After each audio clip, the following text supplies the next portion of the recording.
Hi, I'm Rajkumar.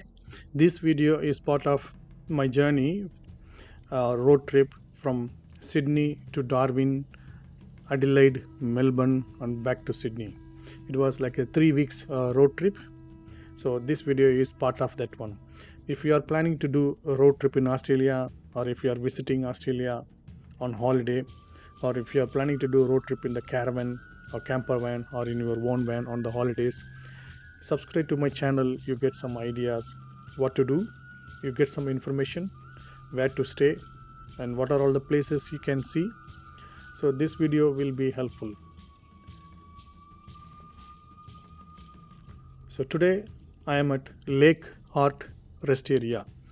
It's not a pink lake, it's a salt lake only. It's 200 kilometers before Port Augusta. I stayed here one night and next day morning I left this rest area. As you see on this video, few caravans were here. When you stay, don't miss sunset and or sunrise. This salt lake is very beautiful. There is a rail track nearby, as you can see. To get to the lake, I need to go through the tunnel under the rail tracks, which was fun. Rubbish bin available at rest area. No other facilities available here. Enough space for caravans to turn around in this place. If you are not camping here, at least stop and enjoy sunset and or sunrise here. I didn't hear much of noise from Stuart Highway when sleeping last night. You can access the lake. It's a bit of walk from camp area. Ground is hard, so not to worry about your caravan when ground is wet. When I went, lake was full of water. Read the information board before getting to the lake. No mobile reception here. It's a free rest area, no fees. Kids will enjoy walking through the tunnel when going to the lake.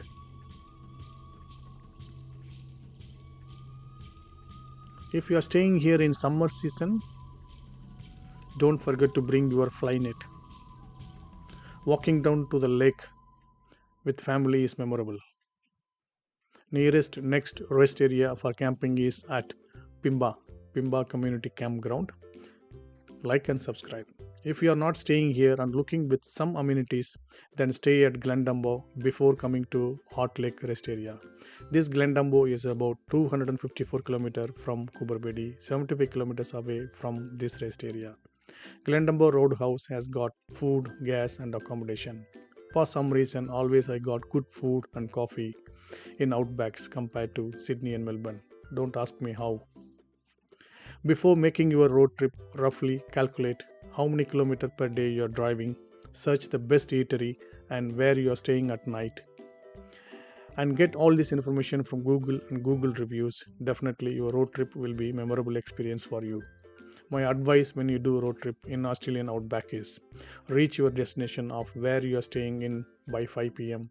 and enjoy the nearby lookout, sightseeing locations, sunset, stretch your leg, take a nice shower, go for walking. Take video and photos and have your dinner at eatery. Most of the roadhouses in Outback kitchen closes at 8 p.m. In some places 9 p.m. Also, I noticed in some but not all gas stations you can prepay for your gas at the gas station even though they are closed and salespersons not there. It's not recommended to drive late evening or night due to animals, especially kangaroos crossing the roads and might hit your vehicle. To be safe, drive behind big vehicles like truck or van, and at the same time maintain distance from the truck in case they apply sudden brake in an emergency. Also keep track of where you are on road when driving. In case you call roadside assistance for help, you need to tell customer service what is your location, where you are. I hope you enjoyed this video. Like and subscribe to support. See you in the next video. If you have any questions, leave in the comment. I will reply in 2 days. Bye bye.